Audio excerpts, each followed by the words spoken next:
Bendiga a todos. Vayan conmigo a varias escrituras. Vamos a empezar con Lucas 17, del 7 al 10. Lucas 17, del 7 al 10. Yo voy a procurar leer lo más que pueda y los que no, les voy a decir personalmente quién la lea, Lucas 17, versículos 7 al 10. Dice, ¿quién de vosotros, teniendo un siervo que ara o apacienta ganado, al volver el del campo, luego le dice, pasa, siéntate a la mesa? ¿No le dice más bien, prepárame la cena, cíñete y sírveme hasta que haya comido y bebido? Después de esto, come y bebe tú. ¿Acaso da gracias al siervo porque hizo lo que se le había mandado? Pienso que no. Así también vosotros, cuando hayáis hecho todo lo que os ha sido ordenado, decid, siervos inútiles somos, pues lo que debíamos hacer,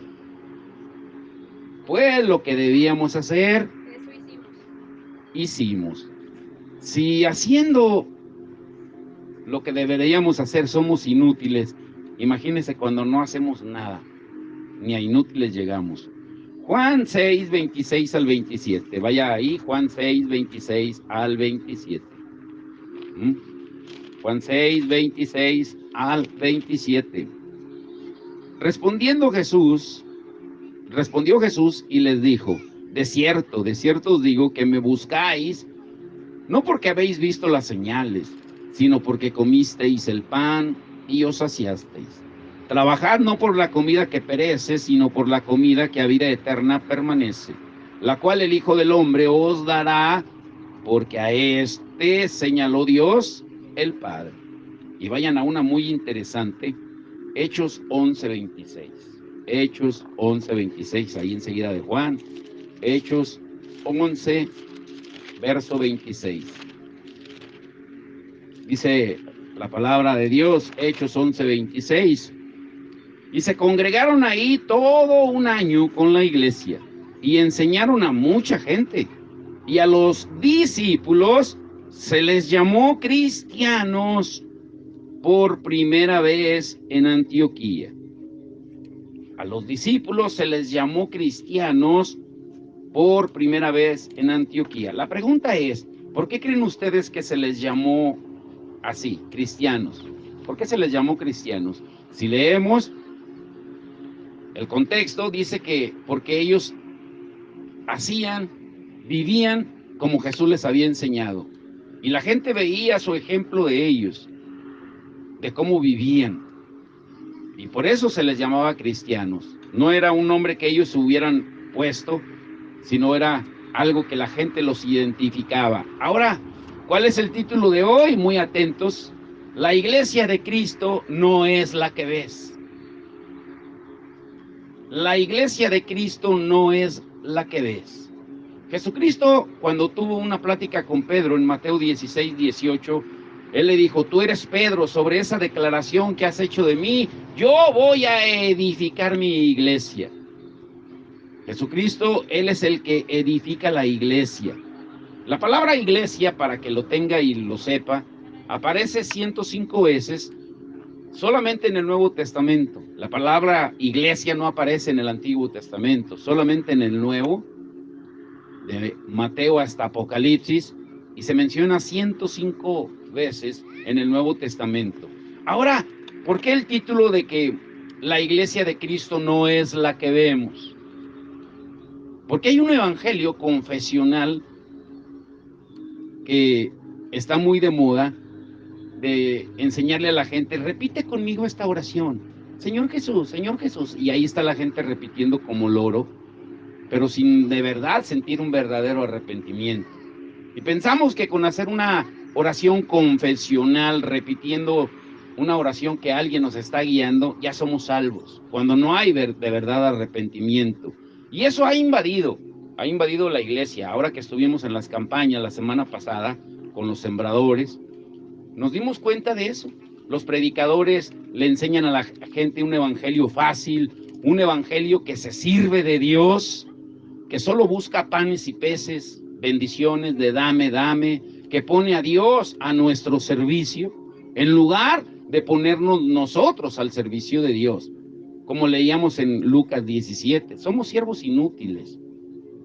Ahora, una iglesia, hoy la vemos, pero con una estructura empresarial, engañosa, antiescritural, como una imagen como de negocio piramidal.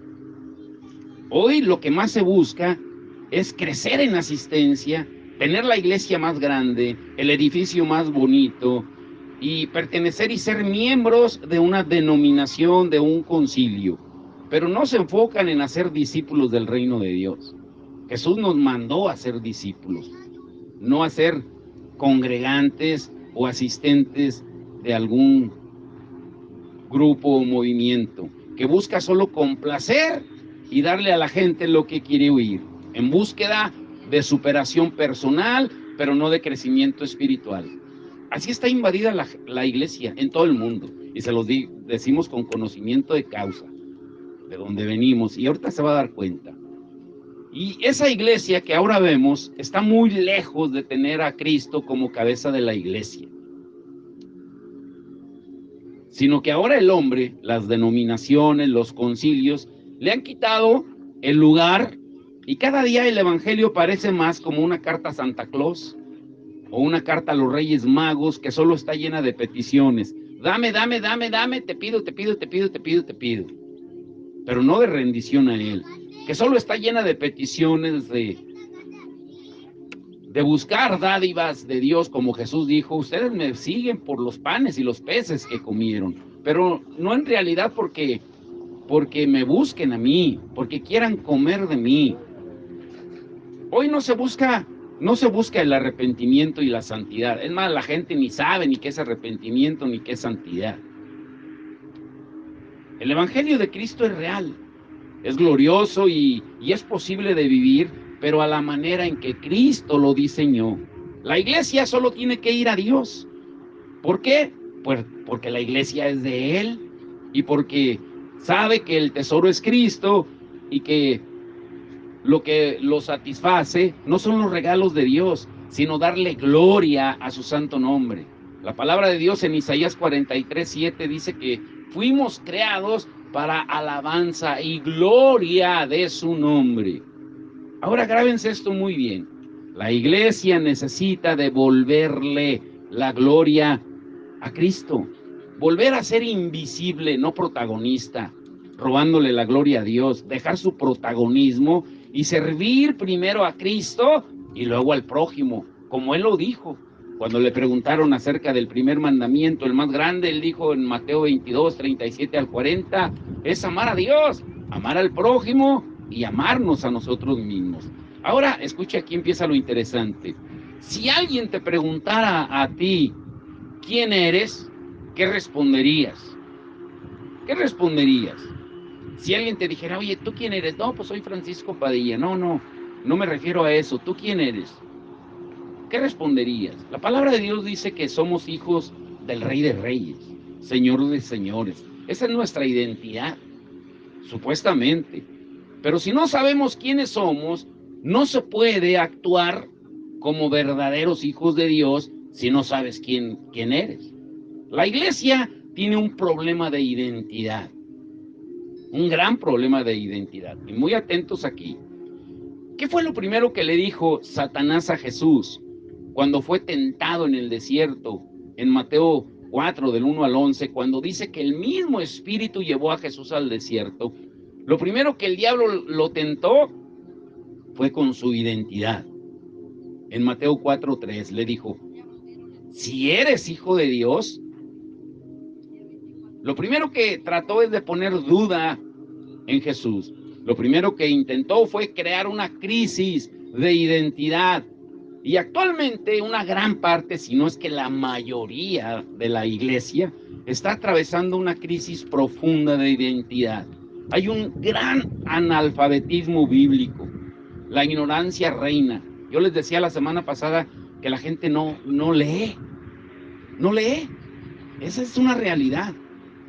Y hace que la gente, cuando no lee, cuando no estudia, que la gente sea llevada a cualquier situación o circunstancia enfocada solo en alimentar los deseos de una vida mejor, olvidando lo que Jesús dijo en Mateo 6:33. ¿Qué dijo? Busquen primeramente el reino de Dios y su justicia, y todo lo demás será añadido. Pero ponemos primero las añadiduras.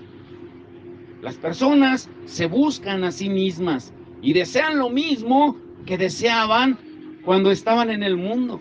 Esa es la realidad. Solo que ahora pues ya estás en la iglesia, como si solamente cambiaran de ver quién les sirve de servidor. Y ahora fuera Dios quien debe concederles lo que no pudieron lograr por sí mismos en el mundo. Ahora escuchen esta pregunta, y sean muy sinceros. Cuando tú miras o piensas en la cruz de Cristo, ¿qué sientes? No respondas, solo cuando miran a la cruz de Cristo o piensan en la cruz de Cristo, ¿qué sienten?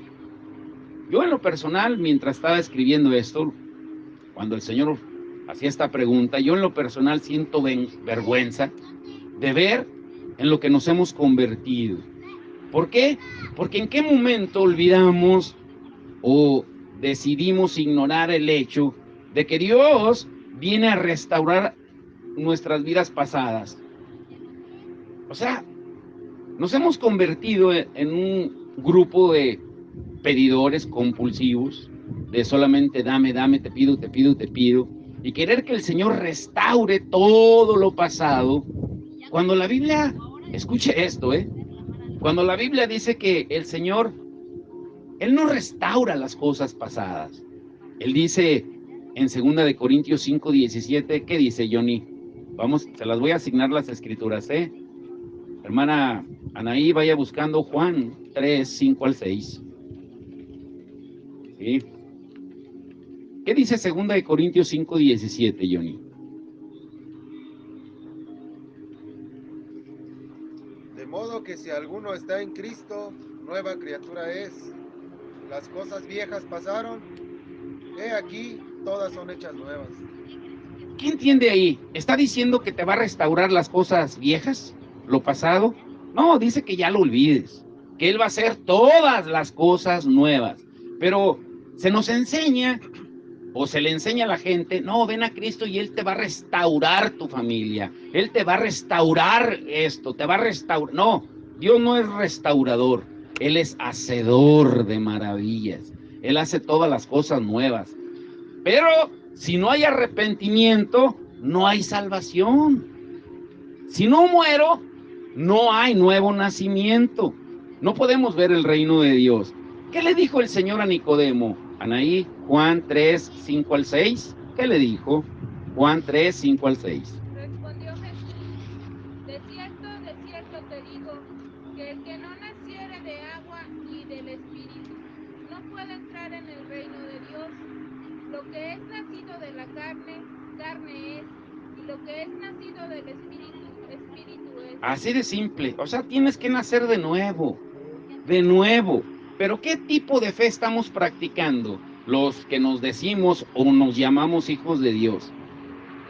O sea, deberíamos practicar una fe que nos ponga a cada uno de nosotros al servicio de Dios y no al revés, no a Dios a nuestro servicio. Jesús vino a establecer un reino. Sin embargo, existe un modelo de iglesia que está construyendo su base sobre los deseos del corazón de las personas, engañando a la gente, porque es un engaño de decirle a la gente, ven y tú pide, tú declara, tú decreta. No es cierto. Se está construyendo una iglesia en base a los deseos del corazón de las personas, sean pastores, líderes o ministros, o sobre la base de la demanda de los miembros. Debemos devolverle, escuchen bien esto, la iglesia a Dios. Debemos devolverle la iglesia a Dios. Es una contradicción querer construir, no me refiero de construir un edificio, me refiero de edificarnos unos a los otros. Es una contradicción construir la iglesia como a nosotros nos gusta, en lugar de hacerla como a Dios le gusta. o como Dios lo dice. Esencialmente porque le pertenece a Él, es de Él. Pero vemos cuando va uno a las reuniones de pastores, se encuentra uno con cada ridiculez y cada inmadurez. Una vez nos tocó ver 2 pastores en Valle de Santiago, en la Alianza de Valle, se estaban peleando y literalmente por un pelito no se golpearon, porque una familia se había ido a la otra iglesia del otro pastor, como si las ovejas fueran de ellos. Las ovejas son del Señor. ¿Por qué voy a pelear yo por lo que no es mío? Pero no hemos entendido eso, que la iglesia le pertenece a Él, y es precisamente Él el que debe de quedar satisfecho con ella. ¿Qué le dijo? A ver, Lula, ¿sigues tú? Mateo 16, 18, luego la hermana Patti, Hechos 2, 47. Váyanse preparando, ¿eh? ¿Qué dice Mateo 16, 18? Y yo también te digo que tú eres Pedro, y sobre esta roca edificaré mi iglesia, y las puertas del Hades no prevalecerán contra ella. Del Hades es del infierno. Pero aquí la pregunta es, ¿qué le dijo Jesús a Pedro? ¿Quién dice que va a edificar la iglesia? Cristo. Y él dice mi iglesia, no dice tu iglesia, Pedro. Dice mi iglesia. Como muchos dicen, es que Pedro fue el primer papa. No, es una mentira. Es algo que inventaron. Él dice, yo edificaré mi iglesia. Mi iglesia. ¿De quién es la iglesia entonces? ¿De quién es? Dígalo fuerte. ¿De quién es? De Cristo, de Jesús. Pero estamos tan equivocados, somos tan soberbios, tan arrogantes, que pensamos que con nuestros métodos humanos, con nuestras estrategias humanas, somos nosotros quienes hacemos crecer la iglesia. Pero eso es una mentira. ¿Quién es el que añade a la gente a la iglesia? ¿Los hombres o Cristo? Mire lo que dice, hermana, Hechos 2, 47. Hechos 2, 47. Hechos 2, 47. alabando a Dios y teniendo favor con todo el pueblo, y el Señor añadía cada día a la iglesia los que habían de ser salvos. Le pregunto, ¿quién es el que traía a la gente a la iglesia? ¿Quién? Pero fíjese, hay una gran diferencia. Dice que el Señor añadía a la iglesia los que habían de ser salvos. O sea, los que trae el Señor son los que van a ser salvos. El hombre puede traer a la iglesia gente, llenar la iglesia, pero no de salvos. Porque el único que trae gente salva, y no es cuestión de números, ahorita se va a dar cuenta. No es cuestión de que, ay, pues ¿qué iglesia tienen? ¿Cuántos tienen? Tantos. Y piensan que por el número significa que tienes o no el respaldo de Dios. Otra cosa que es muy común en las reuniones de pastores, cuando te encuentras con ministros, pastores, con siervos, lo primero que te preguntan, ¿cuántos miembros tienes? Como si eso fuera una señal de la aprobación de Dios. ¿Sí me estoy dando a entender? Dígame amén. ¿Sí? Ahora, atentos aquí, lo diré muy lento esto. Podemos llenar la iglesia de gente. Todo este terreno se puede llenar de gente, con estrategias humanas y métodos humanos, ¿sí? Pero el único que puede añadir gente para que sea salva es Cristo. Nosotros no. Hoy puede estar lleno este terreno con estrategias humanas, pero para el próximo domingo estar vacío. Y así sucede. Cuando hemos hecho eventos, campañas y todo eso, se llena. Y al siguiente domingo, ¿qué pasa? ¿Sí? Los mismos o disminuyen porque empieza el enfriamiento. Porque cuando se empieza a revelar el verdadero discipulado, escuche esto, aflora, sale el verdadero carácter. Y ya no nos gusta que el Señor nos forme. Ahora tengamos en cuenta que si la iglesia es de Dios y Cristo es la cabeza de la iglesia y el Espíritu Santo es el director de la iglesia, quien la dirige, pues los métodos entonces deben ser espirituales, a través de la palabra y no humanos. Cuando el Espíritu Santo dirige, es muy diferente a como lo hace el hombre. Muy diferente. Por ejemplo, ¿quién convence de pecado? ¿El hombre o el Espíritu Santo? A ver, Johnny, Juan 16:8, Lula, Hechos 13:2, Anaí, Hechos 13:4 y hermana Patti, Hechos 16:6. Escuche bien, si entendiéramos este orden que nos da la Biblia de quién es el que dirige la iglesia, quién es el dueño de la iglesia, quién es el que debe de gobernar la iglesia, nos evitaríamos tantos problemas. De tratar de convencer a la gente con métodos y tratar de inculcarles, de inyectarles el evangelio para que se arrepintieran. Tú no vas a hacer que se arrepienta nadie. ¿Qué dice Johnny? Juan 16:8. ¿Quién convence de pecado? ¿El hombre o el Espíritu Santo? Y cuando Él venga, Convencerá. Convencerá al mundo de pecado, de justicia y de juicio. ¿Quién va a convencer? El Espíritu Santo, no tú. Nuestro deber es predicar la palabra y lo demás se encarga el Señor. Pero ¿cuántas veces queremos? Y no, es que ya le hablé, ya le dije, ya. Hagamos lo que dice Ezequiel. Hay una escritura que dice en Ezequiel, en el capítulo 3, tú háblales, te oigan o no te oigan. Ese es nuestro deber, solamente. Pero el que convence es el Espíritu. En la iglesia primitiva, ¿quién es el que dirigía la iglesia? ¿A quién le tocó Hechos 13:2? A ver, Lula. Ministrando estos al Señor y Ayunando. dijo el Espíritu Santo, apartadme a Bernabé y a Saulo para la obra a que les he llamado. ¿Quién dijo apártenme a Bernabé y a Saulo? ¿Quién dijo? ¿Dijo Pedro? ¿Dijo Santiago, que eran los dirigentes de la iglesia? ¿Quién dijo? El Espíritu Santo. Dijo, apártenme a estos dos. ¿Quién es el que dirige entonces la iglesia? O que la debe de dirigir. El Espíritu Santo. Ahora, en Hechos 13:4, ¿qué dice? ¿A quién le tocó Hechos 13:4? ¿A nadie? A ver, ¿qué dice? Ellos entonces Enviados por el Espíritu Santo, descendieron a Seleucia y de allí navegaron a Chipre. ¿se da cuenta? El Espíritu Santo dijo, apártenme a Pablo, a Saulo y a Bernabé. ¿Y quién los dirigió? El mismo Espíritu. Él apartó, él llamó y él dirige. Ahora, ¿quién los envió? El Espíritu Santo. Y en Hechos 16:6, mire lo que dice. ¿Qué dice? Y atravesando Frigia y la provincia de Galacia, les fue prohibido por el Espíritu Santo hablar la palabra en Asia.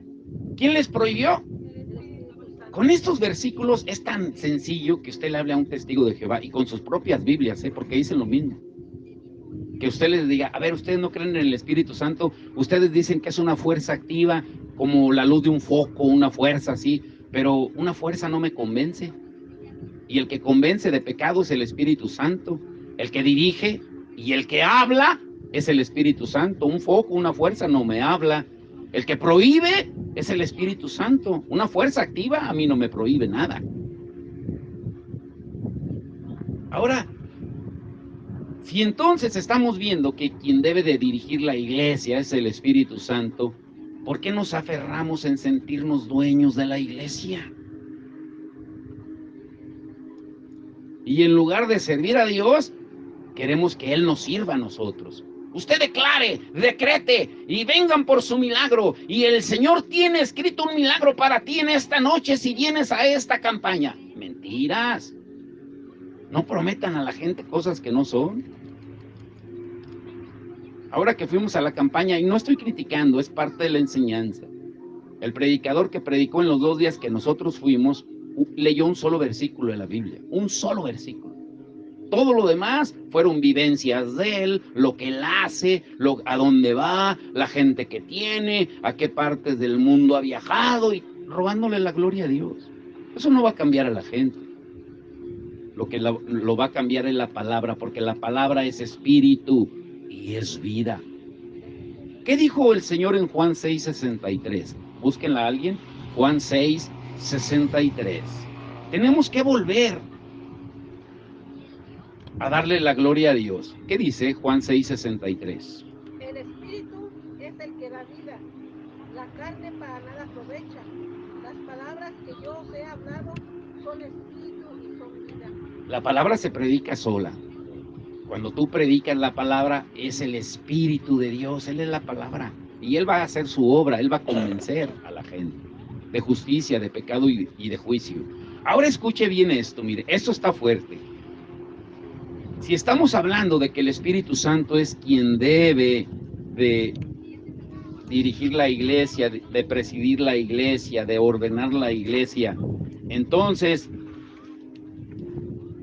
¿quién es el que ejecuta juicio en la iglesia? Vayan conmigo a Hechos 5.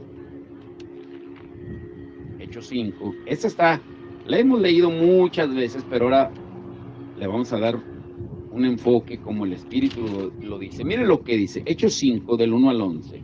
Pero cierto hombre llamado Ananías con Zafira, su mujer, vendió su heredad y sustrajo del precio, sabiéndolo también su mujer, y trayendo solo una parte, la puso a los pies de los apóstoles.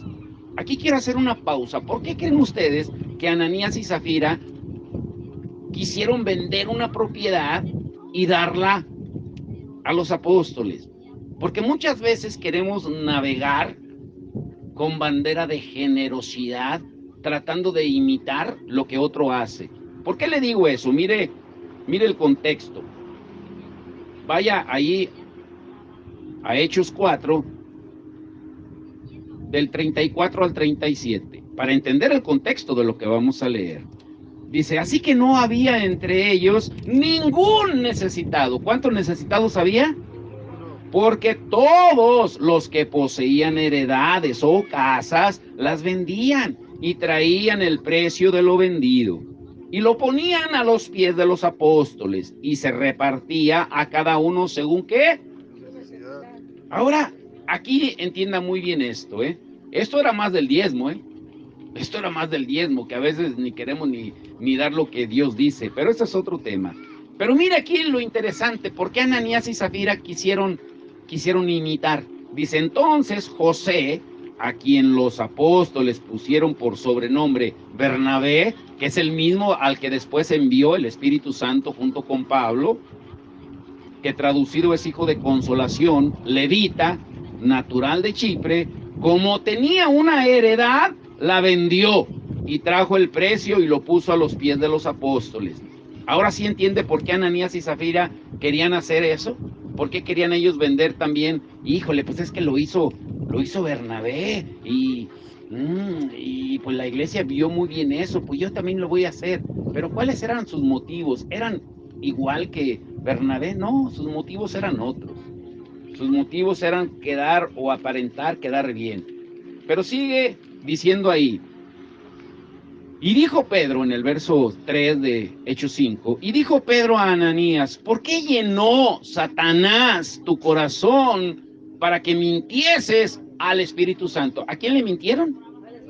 No dice que a Dios, no dice que a Cristo, dice al Espíritu Santo. Y sustrajeses el precio de la heredad, reteniéndola no se te quedaba a ti, y vendida no estaba en tu poder. ¿Por qué pusiste esto en tu corazón? No has mentido a los hombres, sino a Dios. Ahora ponga atención, primero le llama Espíritu Santo, pero ahora le están diciendo que le mintió a Dios. ¿Se da cuenta cómo el Espíritu Santo es Dios? La misma Biblia lo dice. Ahora, sigue diciendo, al oír Ananías estas palabras, cayó y expiró, y vino un gran temor sobre todos los que lo oyeron, y levantándose los jóvenes lo envolvieron y sacándolo lo sepultaron. Pasado un lapso como de 3 horas, sucedió que entró su mujer, no sabiendo lo que había acontecido. Entonces Pedro le dijo, dime, ¿vendiste en tanto la heredad? Y ella dijo, sí, en tanto. Y Pedro le dijo, ¿por qué conviniste en tentar al Espíritu del Señor? Y he aquí a la puerta los pies de los que han sepultado a tu marido y te sacarán a ti. Y al instante ella cayó a los pies de él y expiró. Cuando entraron los jóvenes la hallaron muerta y la sacaron y la sepultaron junto a su marido. Y vino gran temor sobre toda la iglesia y sobre todos los que oyeron estas cosas. ¿Sí se da cuenta de lo grave que es cuando queremos hacer las cosas solamente por apariencia, tratando de, como le decía hace rato, de navegar con una bandera que no es la nuestra, ¿sí? Ahora, ¿por qué ya no creemos esto? De que el Señor ejecute juicio como lo hace ahora, como lo hizo en ese tiempo, perdón. Parece mentira que alguna parte de la iglesia piense que la Biblia pues ya no se aplica hoy en día como entonces. Porque vemos estos ejemplos y dice uno, pues yo no veo que mueran. Claro que mueren, claro que mueren. Uy, mueren espiritualmente, mueren financieramente, mueren familiarmente, mueren relacionalmente, se apartan, su amor se apaga. Claro que hay consecuencias, claro que hay consecuencias. Ahora escuche muy bien esto. Cuando leemos esto nos parece como si Dios exagerara o no supiera la realidad de lo que estamos pasando. Ahora que estuvimos yendo al hospital, no le voy a decir nombre. Una persona que llevamos al hospital, que por cierto, hemos llevado 3 veces a alguien de aquí, un vecino, a 3 clínicas diferentes y no dan con bola. Y ya les dijimos la solución. Solo hay 3 causas de enfermedad. Solo hay 3. Descuido, porque Dios se quiere glorificar, o un ataque del enemigo. Pero para las 3 necesitas humillarte delante de Dios para que Él te revele cuál es. Así de simple. Una de las personas que llevamos al hospital, escuche lo que dijo. No, yo no la escuché, pero Isabel sí. Dijo, pues que Dios no ve que me necesitan en la casa para enfermarme. ¿Sí se da cuenta lo abominable que suena eso? Pues que Dios no ve. ¿Quién eres tú para cuestionar a Dios? Ahora, si el evangelio no se puede vivir, pues entonces todo es una gran mentira. Y Dios es el primer impostor. El evangelio, la iglesia y todo lo que nos rodea es real. Pero hay un mundo espiritual que es más real de lo que vemos. Pero hay una gran noticia para la humanidad y es que su palabra es la verdad. Pero alguien tiene que levantar la voz y decir que el Señor no es un impostor, que por su misericordia no hemos sido consumidos, que su palabra es verdad, que el evangelio sí se puede vivir, que esto es lo que creemos y predicamos, que no se puede construir, edificar la iglesia sin Dios, pero es tiempo de que cada uno tomemos una decisión, como Pablo le dijo a los Gálatas. A ver, Jonathan, Gálatas 1:10, búscala por favor, Gálatas 1:10. Mire lo que Pablo dice, Gálatas 1:10. Pues, ¿busco ahora el favor de los hombres o el de Dios? ¿O trato de agradar a los hombres? Pues si todavía agradara a los hombres, no sería siervo de Cristo. La palabra se predica sola. Pablo les dice, a ver, vamos a ponernos o ubicarnos. Miren, yo les predico no por tratar de complacerlos ni de agradarles a ustedes, porque entonces no sería siervo de Dios. Yo les voy a hablar la verdad, aunque les duela. Y más adelante les dice, a ver, ¿quién los hechizó? ¿Quién los embrujó para que se apartaran de la palabra de Dios? Y les habla bien fuerte. Pero Pablo dice, si yo tratara de agradar a los hombres, no sería siervo de Dios. La pregunta para nosotros es, ¿qué decides?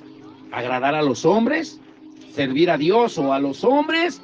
¿Dejarte guiar por el Espíritu de Dios o por ti mismo? ¿Qué decides tú? ¿Qué decides? Ahora, no digo nada nuevo si afirmo que Dios no piensa como nosotros, que sus pensamientos no son los nuestros, porque eso dice la palabra. Por eso Dios necesita que su palabra sea revelada en nuestros corazones, que el velo de nuestros ojos sea corrido y que podamos ver que Él está construyendo la iglesia del fin de los tiempos. Él viene pronto, todas las señales las estamos viendo. Tenemos que amar su venida, como estamos estudiando en los devocionales, que espero que los estén escuchando y que esto que estamos estudiando hoy sea una parte de la revelación de su iglesia. Ahora escuche bien esto, miren. Esto yo nunca lo he dicho. Hemos contado parte de nuestro testimonio de cuando nos vinimos de Estados Unidos hace más de 10 años, pero de la manera en que se lo voy a detallar ahora, lo va a entender mejor. Les voy a abrir mi corazón, el mío, el mío. Yo no puedo hablar por Isabel, solamente puedo hablar por ella lo que hizo ella. Pero yo no conozco su corazón, el que lo conoce es el Señor. Pero yo les voy a abrir mi corazón y muy atentos. La pregunta es, ¿por qué creen ustedes que nos vinimos de Oxnard, mi familia y yo? ¿Por qué dejamos la comodidad, el confort en que vivíamos? ¿Y por qué hablarlo hoy, después de 10 años? Y tocando el tema de que la iglesia de Cristo no es la que ves. Escuche muy bien. En primer lugar, antes de todo, siempre le voy a dar las gracias a Dios por haber puesto a mi lado por una mujer que ama a Dios más que a mí, como ella misma me lo dijo cuando éramos novios. Jamás esperes que te voy a amar a ti más que a Dios. Y lo ha cumplido hasta ahorita. Y que sabe escuchar la voz de Dios, que me honra y me respeta y yo la amo, aunque otros digan lo contrario. Y cuando tomamos la decisión juntos de venirnos, ella no lo dudó. No lo dudó y hasta la fecha jamás se ha quejado por habernos venido o por haber dejado lo que dejamos, aunque el precio haya sido alto y sigue siendo alto. Pero yo les voy a hablar de mí, no de ella, lo que pasaba dentro de mí, en mi interior, y cómo Dios me ubicó y me enseñó realmente lo que es su iglesia. Por eso estamos aquí. En aquel tiempo, todo mi ser, mis emociones, mi espíritu, se encontraba con la dificultad de poder discernir. Escúchelo, porque estaba lleno de activismo. Le va la agenda en un minuto. El lunes yo tenía reunión con el pastor principal y todos los líderes de la iglesia. El martes Isabel tenía reunión con un grupo de mujeres, yo cuidaba a los niños. El miércoles teníamos ensayo con los grupos de música, eran 3. El jueves nos íbamos a predicar a Santa Bárbara, 45 minutos de ahí. El viernes dábamos clases en la escuela bíblica. El sábado siempre había eventos que teníamos que participar. El domingo yo me iba a la oración a las 5 de la mañana, de 5 a 7, regresaba con Isabel y los niños para irnos al primer servicio que empezaba a las 10. Terminaba el primer servicio de las 10, nos íbamos a la casa a comer algo rápido y regresábamos porque el segundo servicio empezaba a la 1. Terminaba el segundo servicio, nos íbamos a la casa a comer rápido porque el tercer servicio comenzaba a las 6. Veníamos llegando a la casa desde que yo me levantaba el domingo a las 5 de la mañana, a la casa entre 8 y 9 de la noche. Dígame, ¿qué tiempo había para la familia? ¿Qué tiempo había para yo buscar discernir lo que Dios me hablaba? Estaba lleno de activismo. La iglesia estaba creciendo. La iglesia se estaba llenando de congregantes, de asistentes, pero no de discípulos, porque los enseñábamos a tener activismo igual.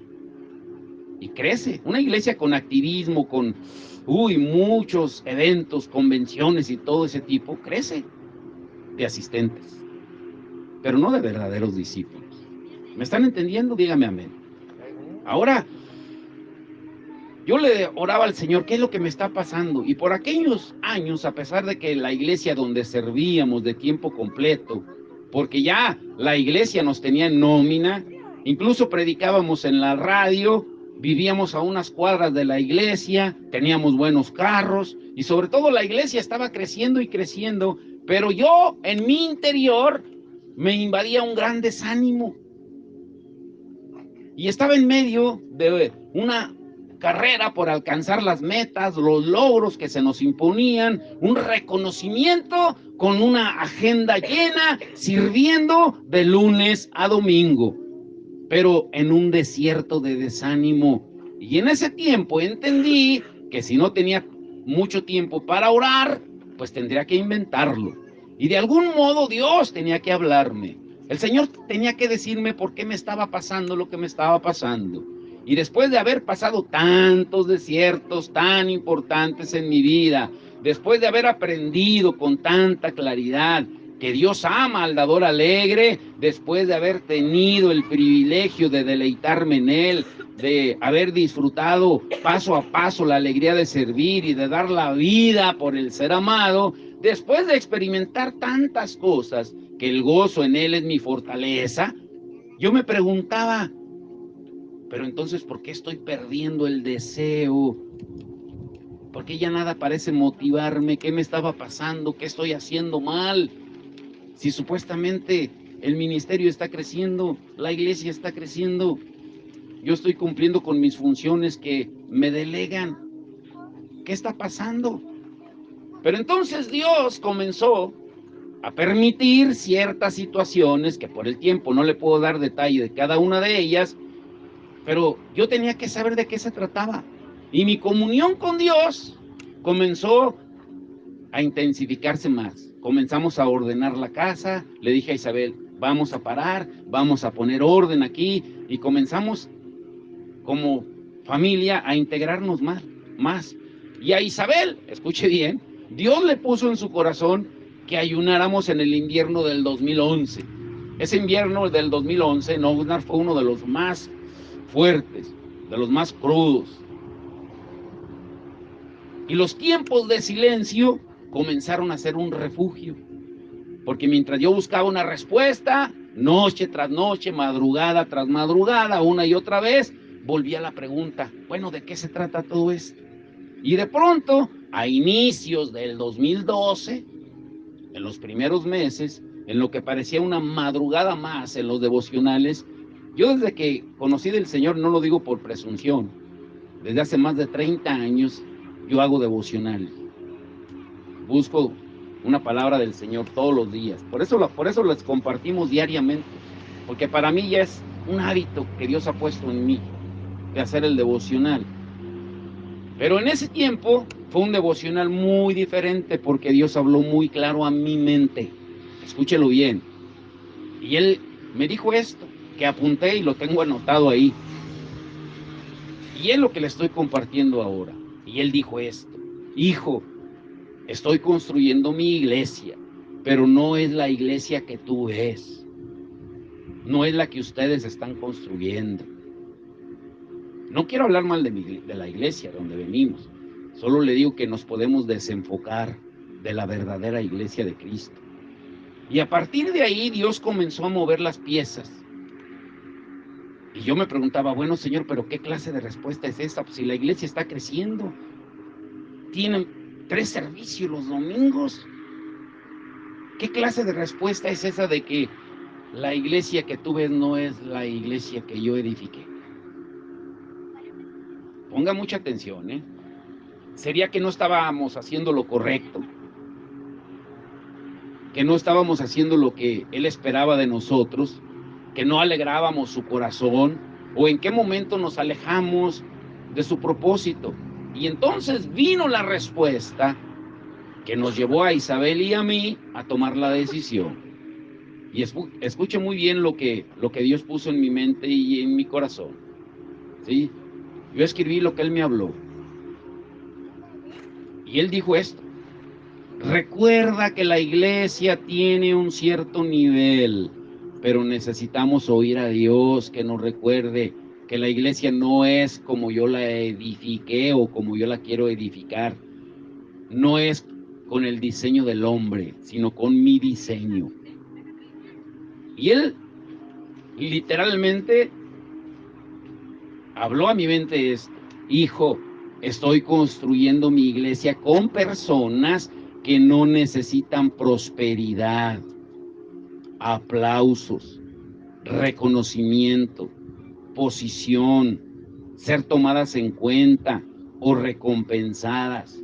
Estoy edificando mi iglesia con gente que se da a sí misma sin esperar otra recompensa por ella que no sea a mí mismo, que ofrece la otra mejilla, que perdona a quien no merece ser perdonado, que ama con el mismo amor con que yo los amé y que recuerda el deseo de realización personal por encima de mí, es veneno para mis ojos. Nunca me roben la gloria. ¿Sí se da cuenta? Ahora ya entiende por qué. Y más que dijo, yo no los llamé al éxito del mundo, sino a serme fieles, a dar la vida por los demás, a llevar su cruz diariamente, a morir al yo pienso, al yo siento, al yo quiero. Ese es el verdadero evangelio. Amarme a mí primero y luego al prójimo como a ti mismo. Ahora sí entiende por qué. ¿Por qué estamos aquí? ¿Y por qué no nos desanima que hoy vengan unos y luego otros no vengan? Porque la iglesia es del Señor. El que va a añadir a la iglesia a los que han de ser salvos es Él. Nosotros no. Ya no se trata de hacer convenciones, congresos, para que las iglesias crezcan. Se trata de que el Señor sea el que hable a la vida de la gente. Dios nos eligió para ser transformados a la imagen de Jesús.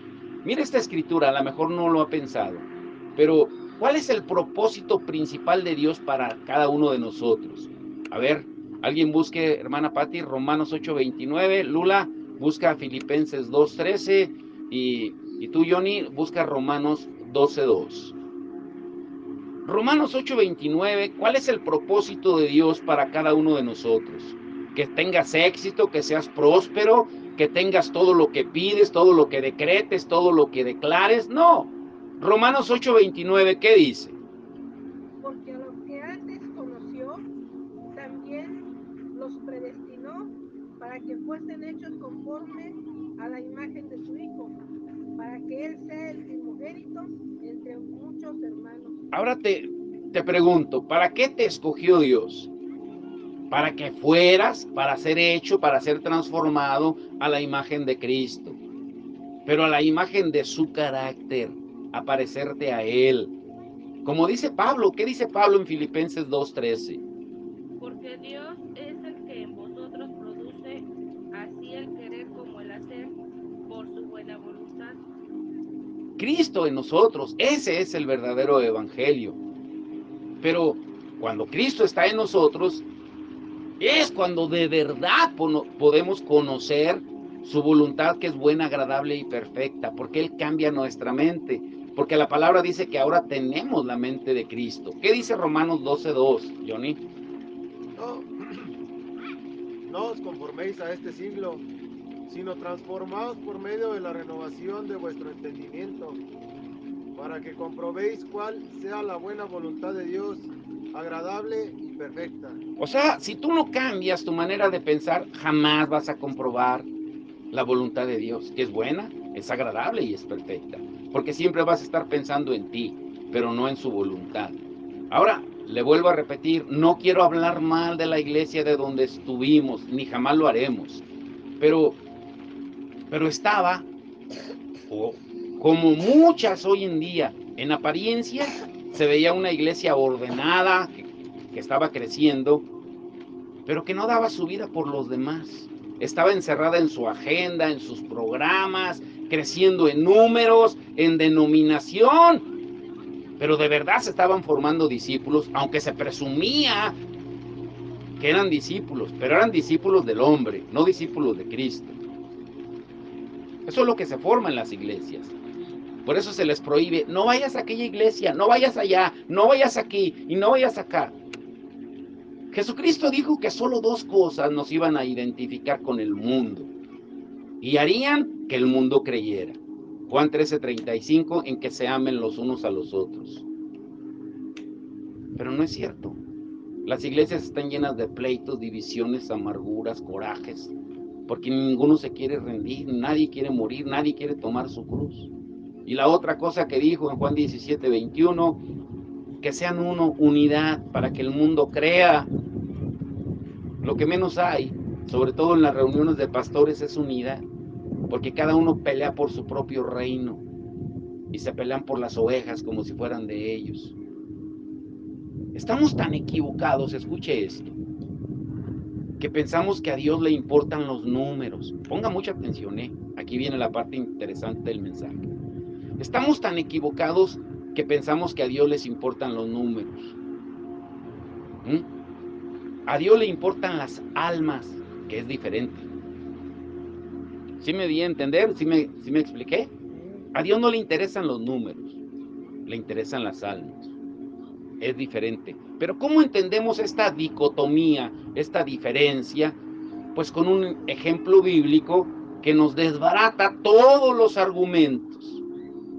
Dios no nos manda a cuadrar cifras, sino a ir a todo lugar, cumpliendo la gran comisión y siguiendo su ejemplo que nos dejó. ¿Cuál fue el ejemplo que Jesús nos dejó? Muy claro, nunca se le olviden estas escrituras. En Mateo 4, 23 al 24 dice que Jesús recorría todas las aldeas, las provincias de Galilea, ¿sí? Enseñando, predicando, orando por los enfermos y liberando a los endemoniados. Jamás estuvo encerrado. Siempre anduvo por todo lugar. En Hechos 28, 19 al 20, la gran comisión dijo él, vayan, no dijo traigan.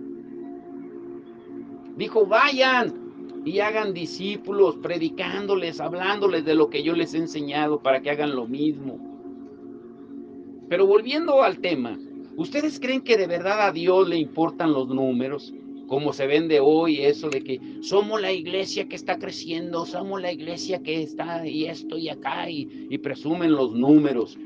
No, mire, en Hechos capítulo 8, del verso 12 al 40, no lo vamos a leer todo, pero se lo voy a parafrasear.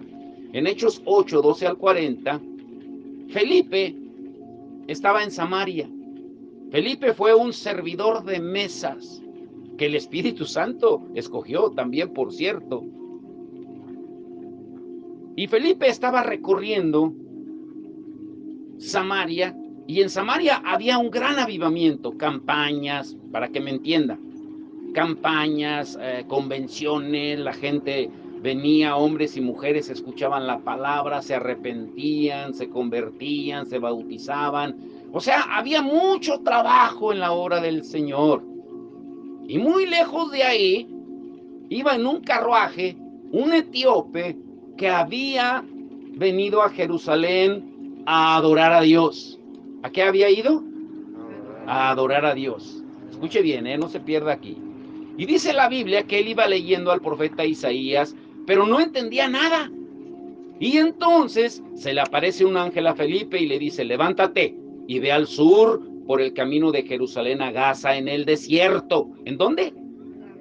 Pero como si Felipe estaba predicando acá donde había mucha gente, multitudes que lo escuchaban, y el Señor lo manda al desierto a predicarle a una persona. Y Felipe obedece y deja el lugar donde había mucho trabajo, donde predicaba a multitudes, donde la gente se convertía a Cristo, pero Dios le dijo, deja las multitudes y ve con ese etíope. Y aquí viene lo interesante. A ver, lean solamente Hechos 8:29. Hechos 8:29. ¿Sí me entendió la historia? Felipe estaba en un lugar donde había mucho trabajo, predicaba, el Señor lo respaldaba con señales, maravillas, había milagros, había sanidades. Lea en su casa todo el capítulo 8. Pero el Señor le dijo, ¿sabes qué? Deja todo eso, todo el activismo, todas las obras, y vete allá al desierto y ve, predícale a aquel etíope que anda allá, solito. ¿Qué dice Hechos 8:29? Y el Espíritu dijo a Felipe. ¿Quién le dijo? El Espíritu. Otra vez el Espíritu. Y el Espíritu dijo a Felipe, acércate y júntate a este carro. Le pregunto, ¿quién habló a Felipe?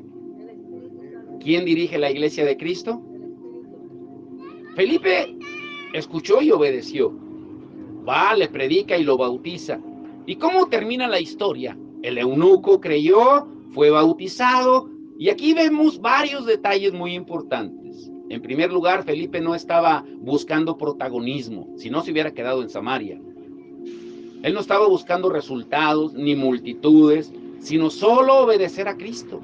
Cuando el ángel le habló, Felipe se encontraba en Samaria, donde había un gran avivamiento, donde había mucho trabajo. La iglesia estaba creciendo, había mucho que hacer, pero Dios lo envió al desierto para hablarle a una sola persona.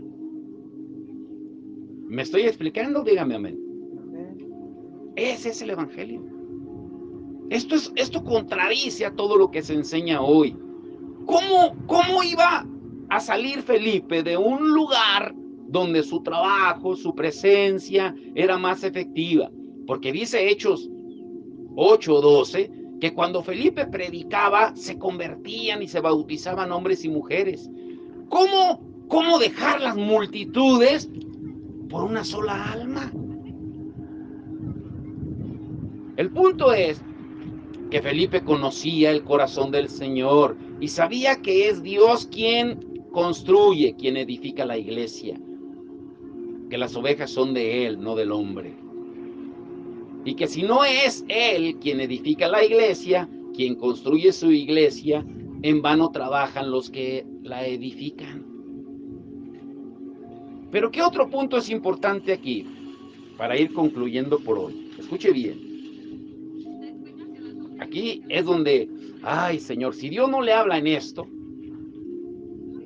si Dios no nos habla en esto último, pues no sé qué esperamos. Yo espero que cuando escuchen este mensaje, los que no están y los que lo vayan a escuchar, gracias a Dios por nuestra hermana Lisette, que sube las predicaciones y la escuchan, pues, mucha más gente. Pero ¿qué es lo interesante aquí? Mire, que Felipe, en obediencia a Dios, él caminó 100 kilómetros desde Samaria hasta el lugar donde el Señor lo mandaba. No se quejó, ni le dijo al Señor, es que no tengo carro, no tengo burro, no tengo caballo, no. Él obedeció.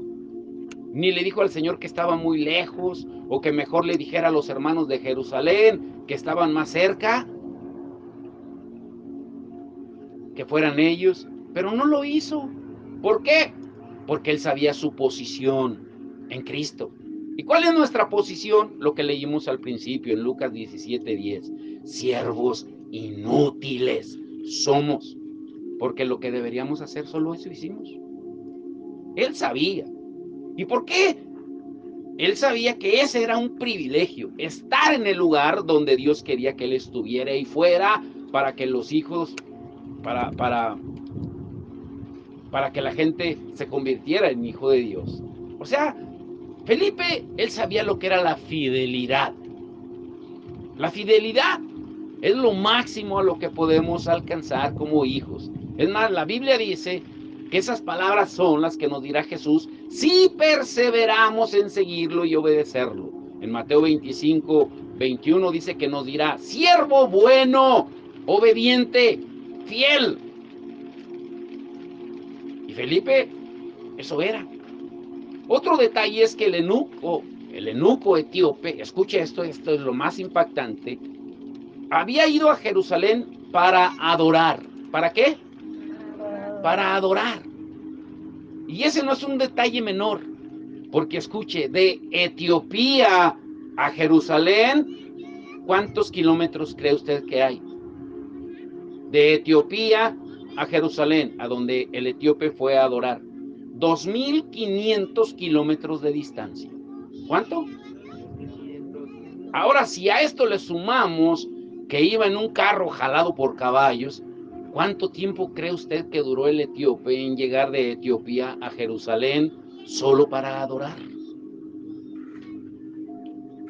¿Solo para qué? Y luego después regresar. 5.000 kilómetros, imagínense.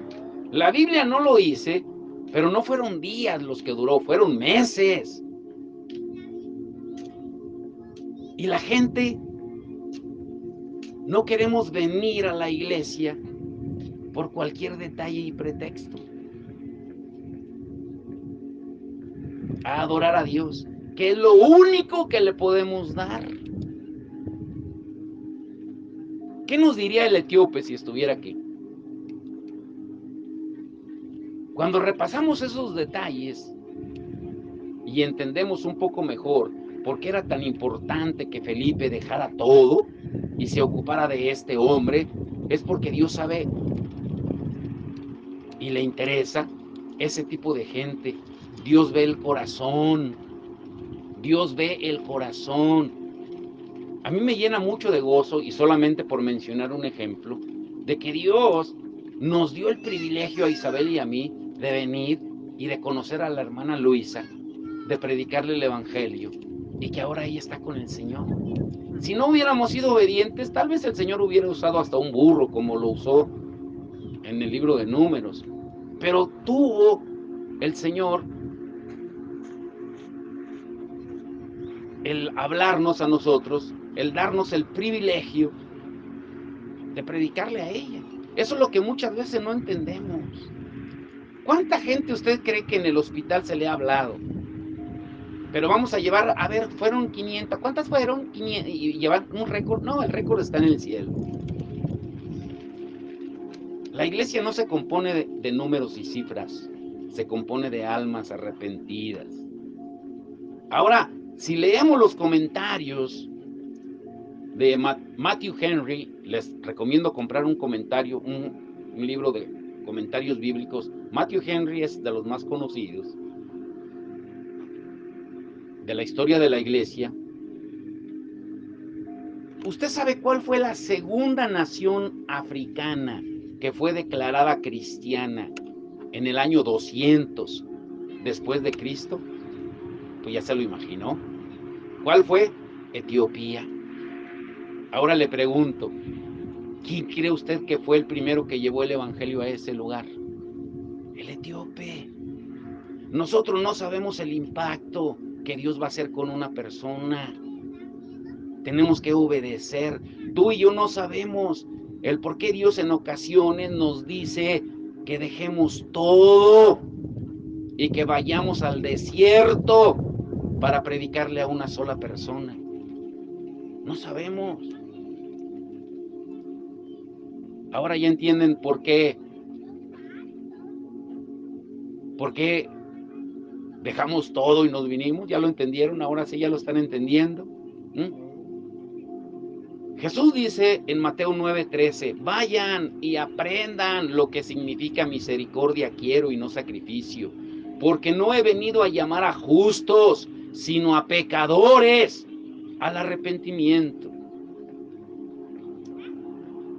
Felipe dejó su zona de confort y obedeció. Se fue al desierto, donde nadie lo conocía. En Samaria le predicaba a multitudes y caminó 100 kilómetros para predicarle solo a una persona.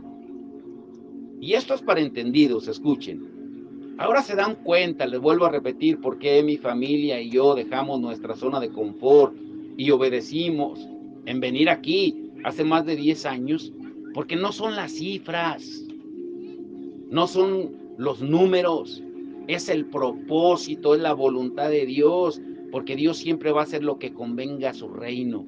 Tú y yo no sabemos si alguna de esas cientos de gentes, si no es que miles, que se les ha hablado en diferentes lugares, comunidades, hospitales, o a donde hemos ido, estados incluso, si una de esas personas va a ser como este etíope, tú no lo sabes, pero Dios sí. No se trata de números, no se trata de crecer en asistencia en la iglesia, se trata de crecer en entendidos. Jesús dice que él predicaba a las multitudes, sanaba a las multitudes, alimentaba a multitudes, miles de gentes. En una ocasión alimentó a 5,000, sin contar mujeres y niños, o sea, fueron como 20,000. Pero al final, ¿cuántos quedaron de su ministerio? Dice en el libro de Hechos 1:4-8, como 120. ¿Dónde quedaron las miles? ¿Le preocupaban las cifras a Jesús? No. A él le preocupaban los entendidos. Y de esos 120, los 12. Bueno, y uno le salió fallo, 11. Yo espero que entendamos que la iglesia no es la que vemos. La iglesia no es la que Cristo diseñó. Felipe él sabía que no son las cifras, es el propósito, es la voluntad de Dios. Ahora llévense esto en su corazón. Escuchen bien esto. para concluir. Número 1, Felipe fue obediente y obedeció lo que le dijo el Espíritu Santo. ¿Por qué? Porque Dios dice en Romanos 8:14 que los que son guiados por el Espíritu de Dios, esos son hijos de Dios. Si no te guía el Espíritu Santo, no eres hijo de Dios. Así de simple. Romanos 8:9 dice que los que no tienen el Espíritu de Cristo morando en ellos, no son hijos de Dios. Número 2, después de que terminó su misión con el etíope, ¿quién lo llevó a otro lugar? Aquí está interesante también, mire.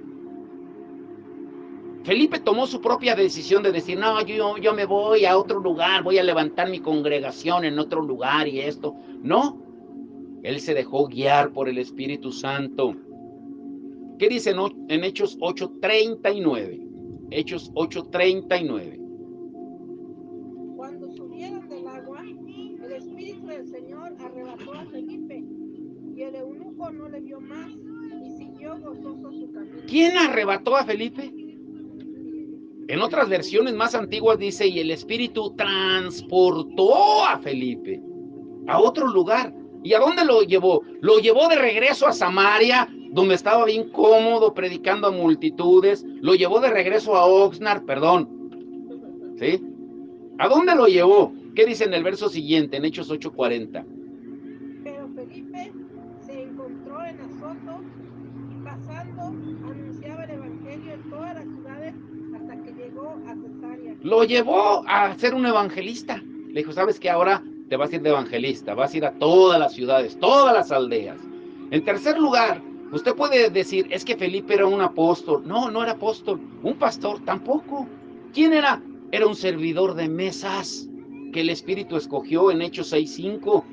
Pero después fue reconocido como evangelista. Mire lo que dice Hechos 21:8.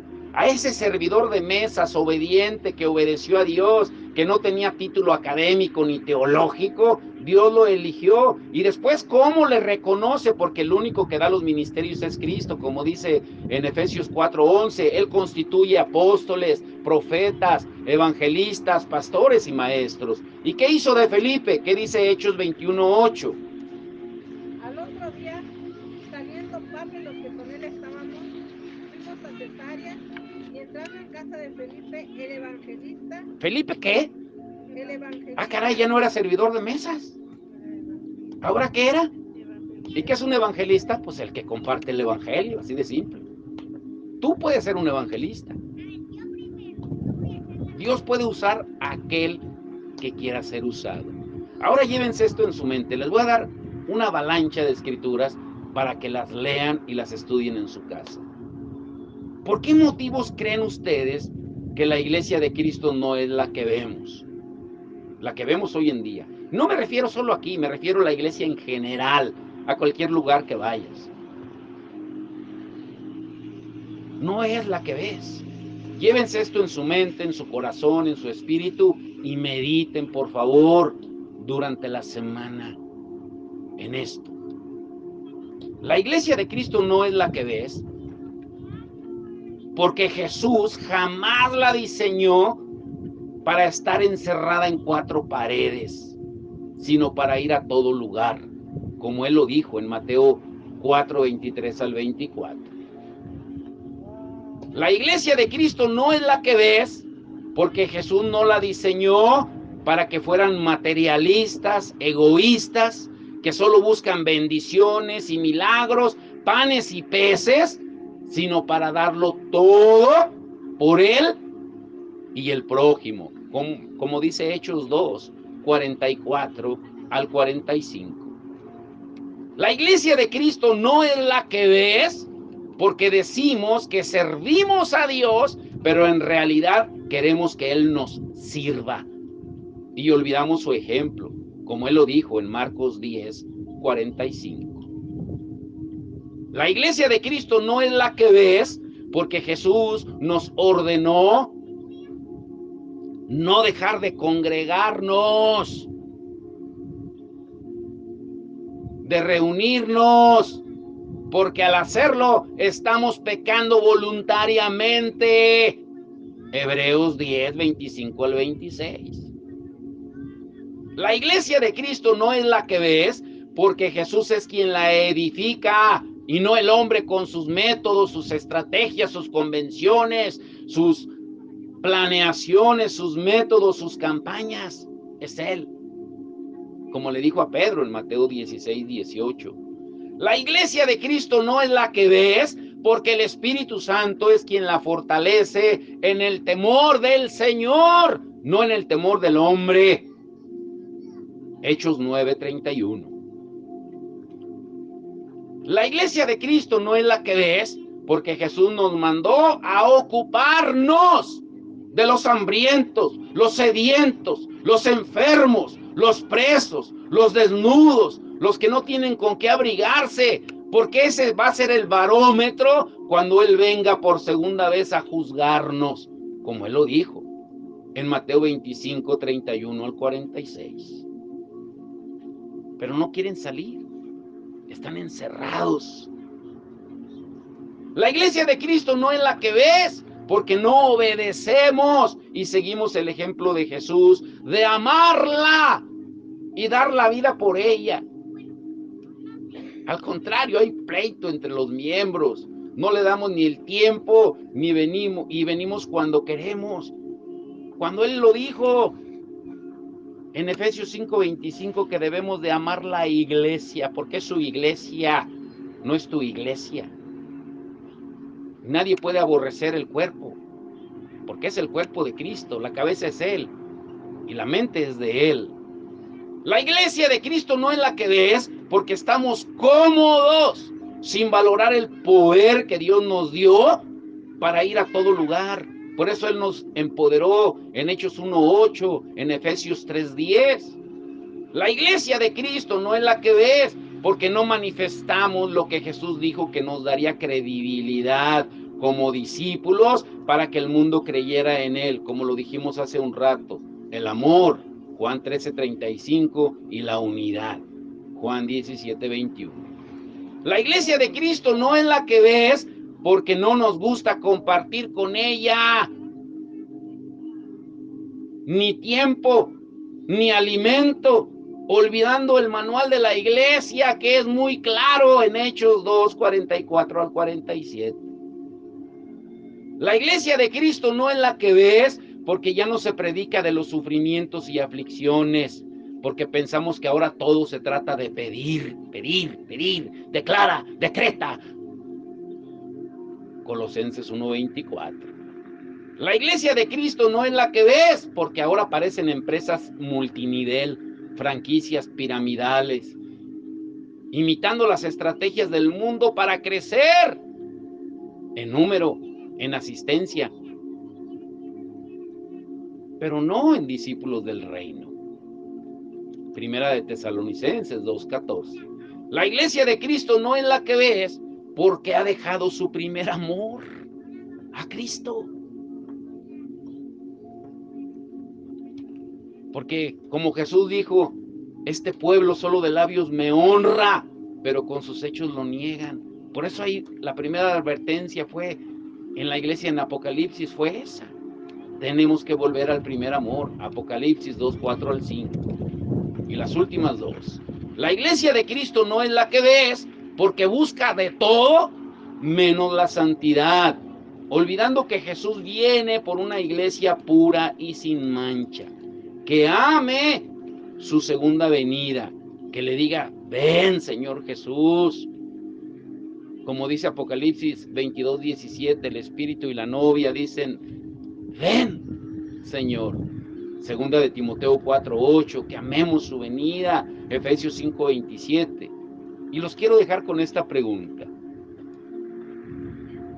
¿Cuál creen ustedes que es el modelo de iglesia que Dios desea? Piensen. Eso lo veremos el próximo domingo. Por eso tienen que meditar en esto, para que podamos entender lo que viene. ¿Cuál es el modelo de iglesia que Dios desea? Y grábense esto, miren. Ni Jesús, ni los discípulos, ni la iglesia primitiva predicaron otro evangelio que no fuera el del reino de Dios, que incluye arrepentimiento cruz y muerte. Morirá el yo. El Señor no restaura la carne, el Señor hace morir la carne en la cruz. Dos escrituras, ayúdenme, Lucas 9:23 y Mateo 10:37. Pónganse de pie.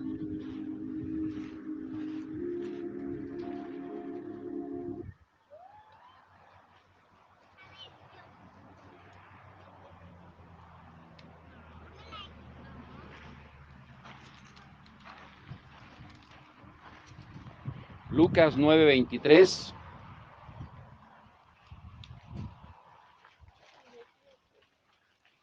Y decía a todos, si alguno quiere venir en pos de mí, niéguese a sí mismo, tome su cruz cada día y sígame. ¿A cuánto les decía? A todos. Que tomaran la cruz. ¿La cruz para qué es? ¿Para colgártela en el cuello? ¿Para tener un amuleto, para adorarlo? La cruz es para morir al yo. ¿Qué dice en Mateo 10:37? El que ama a padre o madre más que a mí, no es digno de mí. El que ama a hijo o hija más que a mí, no es digno de mí. Así de simple. ¿Qué decides hoy? Por eso necesitamos devolverle la iglesia al Señor. Estamos en una barca, pero esa barca se está hundiendo, porque hemos olvidado quién es el capitán de la barca. Este canto está hermoso.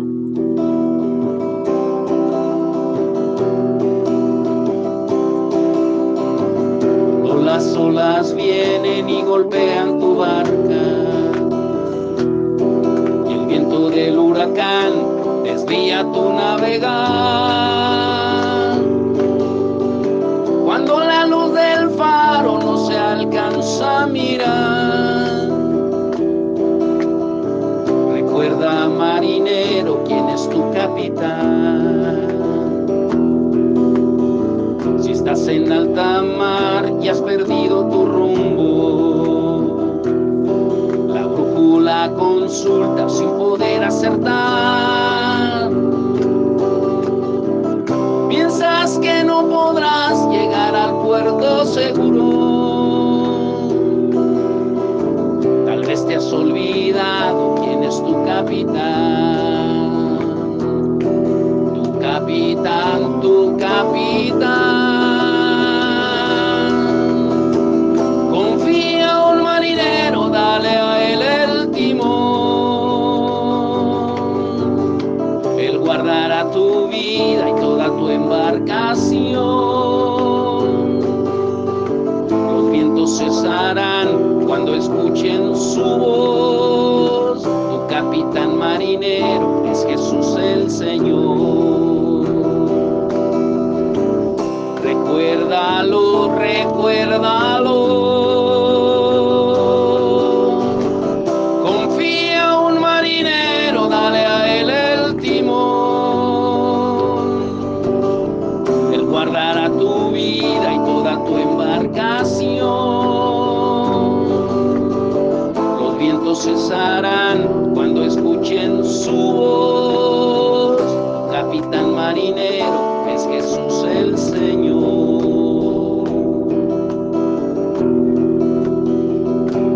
Levante las manos, sí. Confía un marinero, dale a él el timón.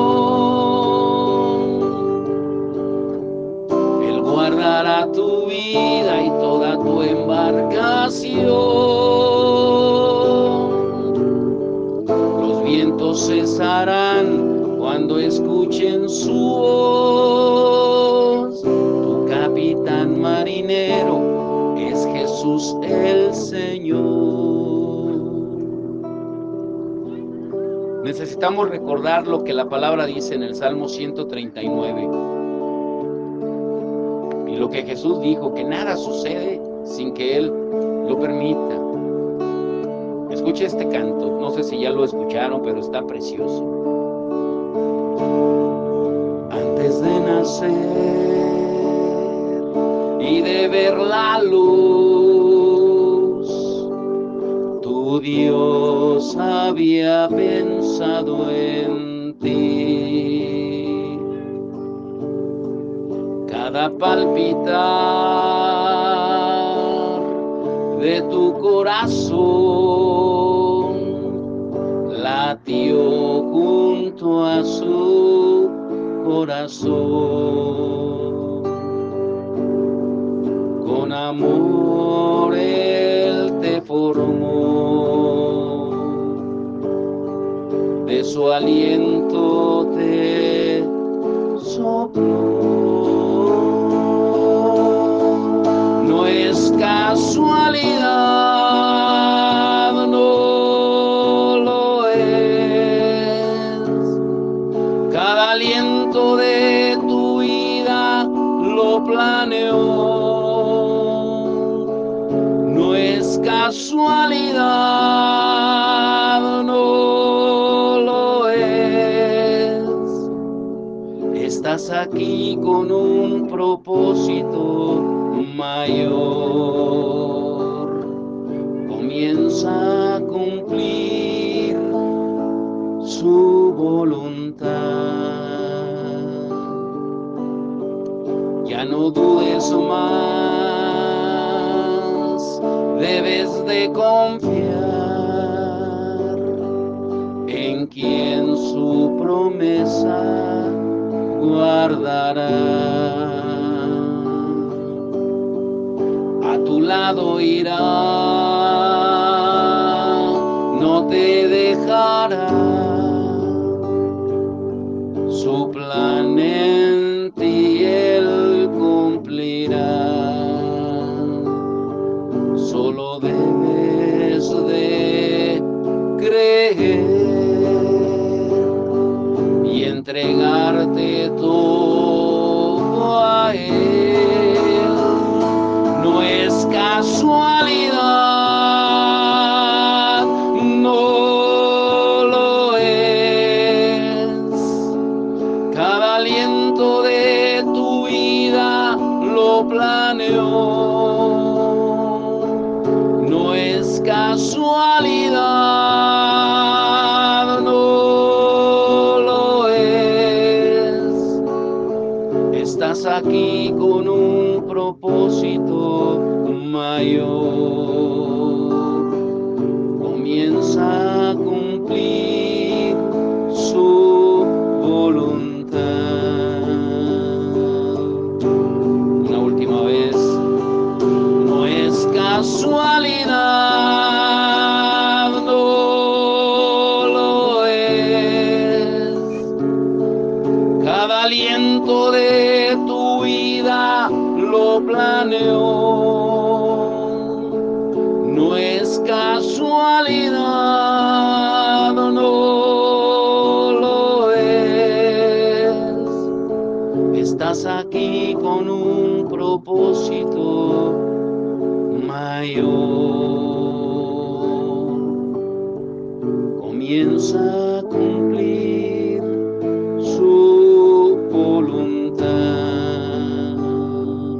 Podemos cantarlo una última vez todos. No es casualidad, no lo es. Cada aliento de tu vida lo planeó.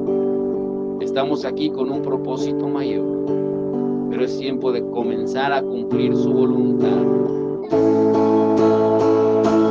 No es casualidad, no lo es. Cada aliento de tu vida lo planeó. No es casualidad, no lo es. Estás aquí con un propósito mayor. Comienza a cumplir su voluntad. Es tiempo de regresarle a la iglesia al Señor. Confía un marinero, dale a él el timón. Él guardará tu vida y toda tu embarcación. Los vientos cesarán cuando escuchen su voz. Tu capitán marinero es Jesús el Señor. Tu capitán marinero es Jesús el Señor. Señor, te damos toda la honra y la gloria, Señor. Señor, queremos devolverte la iglesia a ti, Señor, porque la iglesia no lleva marcas de hombres, sino la marca del Espíritu. Como tú mismo nos dices, Señor, que tú nos sellaste con las arras del Espíritu, no con ninguna marca humana como propiedad de ninguna denominación o concilio, sino la marca de tu Espíritu, Señor. Que hoy lo entendamos, Señor, y que de verdad nos demos cuenta que la iglesia de Cristo no es la que vemos, porque se ha olvidado del diseño original para el cual fue creada. Pero hoy, Señor, que cada uno de nosotros que somos miembros de tu cuerpo, tomemos la decisión de regresar a ese diseño. Te damos la gloria y la honra. Y el pueblo de Dios dice, amén. Dele palmas fuerte al Señor.